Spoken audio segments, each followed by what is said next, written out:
Hi you guys, it's me, Tara J again. I'm about to do another poem that I recently written called Man of the House. I hope you guys enjoy it, and here I go. Gunshots, another one's dead.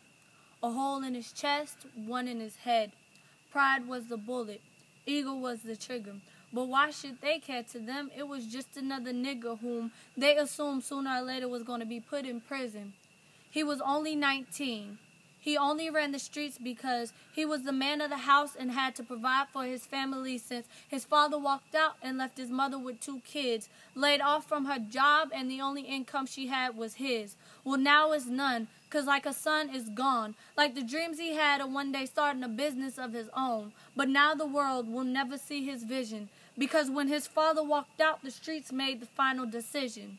Money flew through the air as she moved her body to the beat. As she slid down the pole, 1s, 5s, 10s fell at her feet. And one night she made enough to pay the bills and for her and her mother to eat. In 1 month she made enough to put towards her tuition, reaching for her dreams of earning her PhD. She was only 18, and things wasn't always like this. Her life changed when she was 12. She once had a father, but now deep down she wished that he'd burn in hell, because he walked out on them, leaving her mother with 2 kids, a son and a daughter with no explanation, just disappeared.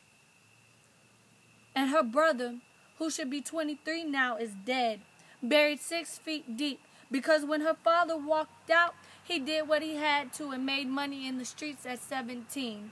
But at 19, he was put to eternal sleep. All because he was trying to take his father's place as man of the house and provide for his family.